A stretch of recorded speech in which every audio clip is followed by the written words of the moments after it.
Hello everyone, how are we all doing? My name is Jack Geldard, and in this short podcast I will be discussing as well as looking into what the future of urban ecology will hold for humans and animals alike as we continue to live and expand in urban areas. For this discussion I will be using the words of John Benny, who is one of the professors at the University of Exeter and specialises in urban ecology. Myself, along with a few others, were lucky enough to able to have a chat and interview him a couple of weeks ago. And with this brilliant information we were able to gather, we will help and use this to be the foundation of this podcast. Firstly, for those who don't know, let's begin with what urban ecology is. To put it simply, it is to study and understand urban ecology is to just study and understand the relationship between living beings and their physical environment. So in this case, it is to understand the relationship humans, plants, and animals have with the built up city and town areas. So naturally, when thinking about this and the context of the current worries surrounding climate change and damage to our and other living environments, it leads to the question of what will the future of urban ecology hold for us. To start with, I think it's important to look into pollution and the impact that brings to us in urban ecology. We all think and agree urban environments can be a hub for pollution with all the waste we produce within it, as well as pollution from transport we use.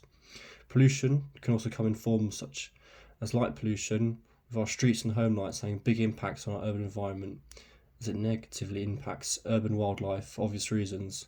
Luckily, as we found in our interview, Professor Benny stated that and believes that lighting technology, as we develop it, is improving to such a good rate that this should no longer be a problem in the near future. Another issue of pollution produced within our urban environments is that from transport, and this can impact wildlife too, with animals being harmed by our transport and the fumes produced, and also with all the poor air quality it creates for us as well. However, this can be solved too as we work together on creating more efficient ways, and also we can help out as well as I'm told through cycling and walking where we can. Secondly, I think it's appropriate to think about what those in charge are actually doing to make sure that the future of our city living environments will be safe and sustainable for all. And in charge of managing our urban environment is the likes of local governments and city councils. These city councils do a variety of things for determining the future of our living environments.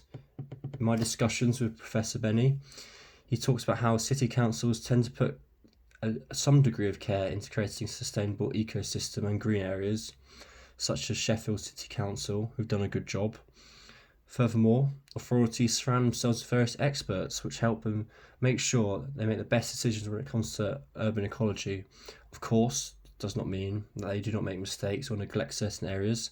However, it is helpful to know our governments in urban areas aren't just sitting back and letting the health of our urban environment go to waste.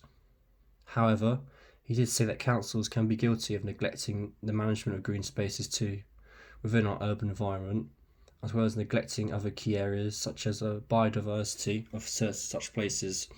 This leads me on to my next talking point of this short little podcast. So, lastly, and not least of course, I think it should be mentioned on how we ourselves can impact the future of urban ecology and what we can do to protect living environments in urban areas. Touching upon what I mentioned earlier, of what Professor Benito said about the power of grassroots organisations and the positive impact they bring towards helping to manage our urban environments. This means we should join up in little grassroots organisations. That's the best way to help, I think, and what I've found. There's plenty of great ones you can find online or through certain organisations such as universities. It'd be great in getting involved in these little groups. Even better, you and your friends can get involved by forming your own little group to make sure you can have a say in helping to protect and lead our urban environments to the best future for all. This is what I recommend because you can do it with your friends, and who doesn't want to make little groups with their friends? It's great fun. Unfortunately though, that is the end, and that wraps up the podcast. So thanks for tuning in, everyone. I sincerely hope you found this short podcast useful and interesting. I'm looking forward to seeing you all next time for another fun geography podcast. So tune in next time, and don't forget to smash that like button.